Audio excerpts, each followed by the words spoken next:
Dieu est un bon Père qui nous donne généreusement tout ce qu'on a besoin. Et puisqu'on est ses enfants, nous aussi, on devrait être généreux comme notre Père. Mais la chair, elle veut pas. Alors, comment faire pour développer cette habilité?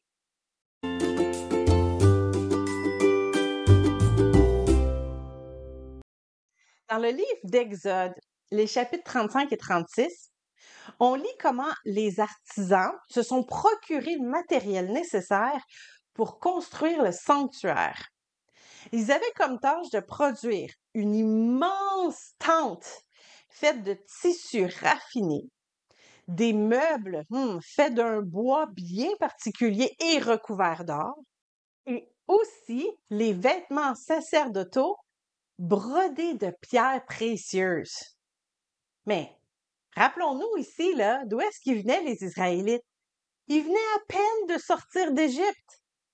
Ils étaient esclaves en Égypte, donc ils étaient certainement pas riches quand ils étaient en Égypte. Mais Dieu les a fait sortir de leur esclavage en affligeant les Égyptiens de plaies insupportables. Après autant de destruction par les insectes et la grêle, après que l'eau a été changée en sang et que tous les premiers-nés sont morts pendant une nuit, les Égyptiens avaient très hâte de voir partir les Israélites. Ils les ont pratiquement poussés dehors leur pays en leur donnant des richesses.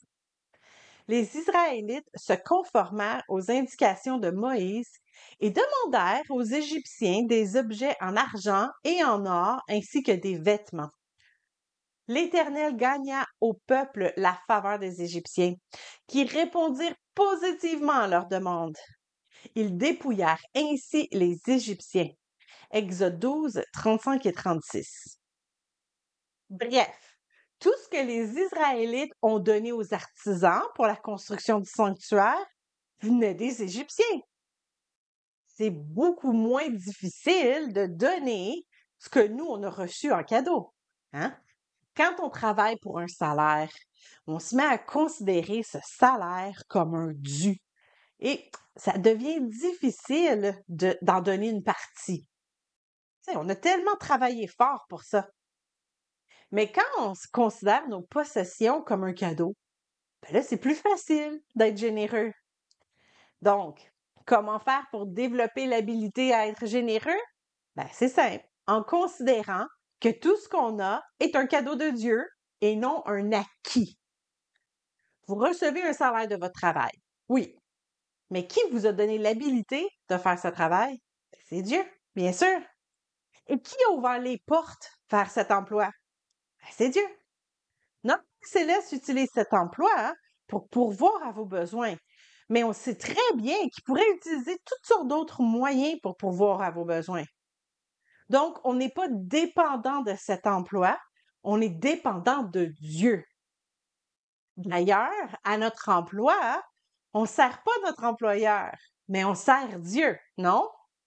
Servez-les avec empressement, comme servant le Seigneur et non des hommes, sachant que chacun, soit esclave, soit libre, recevra du Seigneur selon ce qu'il aura fait de bien.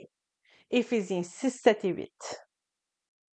Célibataire, c'est essentiel de développer l'habilité d'être généreux. Il faut bien sûr être sage dans notre gestion financière, mais la sagesse, là, ça signifie pas de tout retenir. Les célibataires généreux sont beaucoup plus attirants que ceux qui sont avares. Et une fois mariés, là, la générosité un envers l'autre va être un des moyens les plus puissants de rester unis.